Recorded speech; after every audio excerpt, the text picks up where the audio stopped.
I have a question for the men. Do you guys still want to get married? I think what you're asking is, do you want to be married? And I think that a lot of men would say, yes, I do want a partner to spend my life with. But when you say, do you want to get married? I'm not sure if you're keeping in mind all these extra steps that come before and the possible ones after. Here's a guy living in a cardboard box with his ex-wife in his house with other men.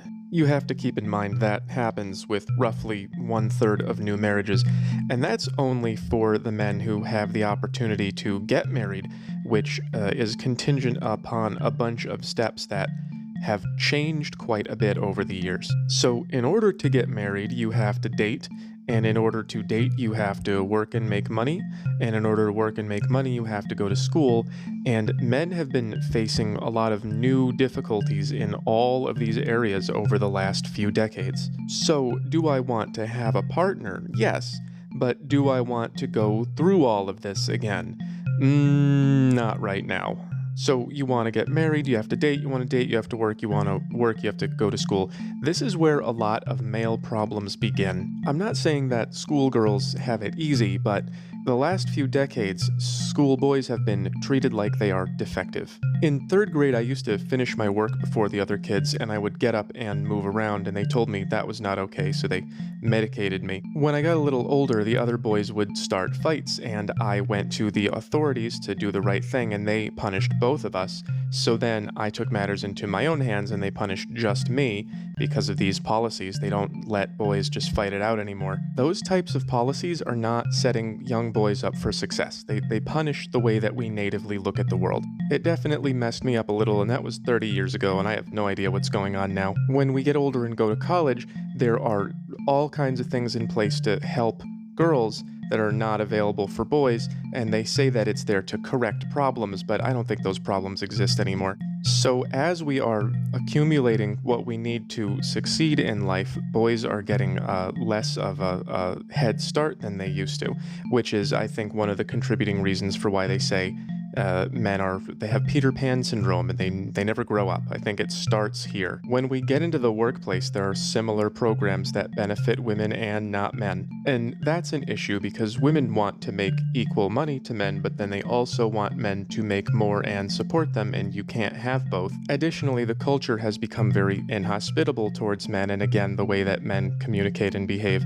And I don't know if you've noticed, but the economy is getting pretty bad, and even though that affects everybody, men are the ones who are expected to pay, so this puts us at an increasing disadvantage comparative to women as we age. Then when we get out into the dating world, if you don't have any money, that's going to be a problem. If you can't compete on the dating apps, which most men cannot, that's going to be a problem. If you're not okay with her having an OnlyFans or an Instagram or whatever, it's going to take some women off the table because they have so much attention. So a lot of men are playing catch up at this point in life when that didn't used to be the case. So our parents and grandparents did not have any of these problems. They just sort of grew up, got jobs, and married whoever was nearby. Have you ever thought of it like, would your mother have married your father if she had Tinder? Would she have chosen him? There's stuff going on in these phases of life for us that would have been unheard of even one generation ago.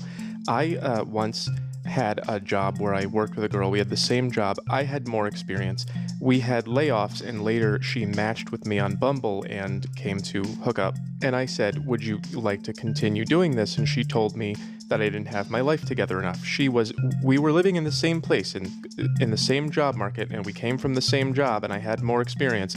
And she was getting $120K a year to do some like women's leadership job or something, and I was driving for Uber. So, I think a lot of people are really underestimating how much easier this makes things. So then if you can actually get to this point, you as a man, you have to take everything that you've managed to put together over the course of your life and put it all on the table for someone who is probably not doing the same. Even though women are not having a hard time in the workplace, men are still generally expected to provide, while women generally keep more of their money for themselves. We've all heard, my money is my money, his money is my money. I found this great little video about that.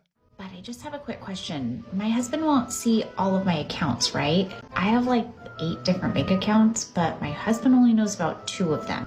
I've just been secretly saving for years in case I ever need to. Oh, no, say no more. I don't need to see those statements, so as far as I'm concerned, they don't exist. Yeah, so I don't love the idea that my wife might be hiding money.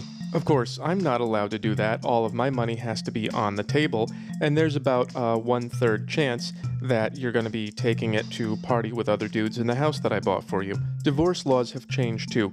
You used to need a really good reason to get divorced, but now it can happen just because someone is not happy. They even write songs about it. Check this out. I have to mute it for copyright. I'll read it to you. Might be the only guy who didn't send me hearted eyes in reply to my latest story. We work well on paper, we don't argue, we don't fight, but lighting scented candles just won't relight up our fire. And right there she goes, ah. It ain't that bad, it's just not what I wanted, don't want to live this life half-hearted. Hang on, here it comes. I want fireworks and flames. Don't want safe, tame, practical. That ain't enough, that ain't love. This is the squircle of unconsciousness. It represents how people don't know how relationships work, and so they think the relationship is going to go like this, and then it turns a corner. I think she's at the dissatisfied part. You can't have everything is exciting all the time. Good choices are boring. No relationships are going to be fun the whole time. They're all going to have spots where there's no fire. But she don't want safe, tame, practical. That ain't enough. That's not even love. Look how passionate she is about dumping her husband. That's real, I can spot a faker. And she even sings about other men giving her googly eyes on her Instagram stories. So this girl is what I would call an excitement chaser. She starts out her new relationships excited, and over time gets bored when they're not chaotic, and then by the time we notice she's bored, she's already got a new guy lined up, and this has pretty nasty effects on us. So your relationship satisfaction is going to change over time, but your stability is not supposed to. That's what marriage is. That's what it's for. Even when you start feeling like things are not as fun, you have to remember that commitments are what gets you through the swings. I actually have a little theory that this takes about a year. Obviously, we get up and go to sleep with the sun, and women have changes in their hormones and emotions with the moon, and I think that a year is the amount of time that it takes to find somebody and have that strong emotional connection, get pregnant, and have a child. It's about 1 year altogether. And this girl is making a spiritual experience out of a biological process, and she's allowed to end the marriage over it. So it's not that I don't want a partner, it's just that a lot of us don't have what we need to build a partnership, and even if we get it, it could fall apart immediately. She could squircle herself into believing it's not love, and have a phone in her pocket with 1,400 horny guys on it, and then I end up here. So what you've done by fighting for equality is you've basically said, hey, you want to play a game of chess? I get all queens though. Hey, where are you going? Do you guys still want to get married? Like, is that still a thing? I hope this all made it clear why it's less of a thing.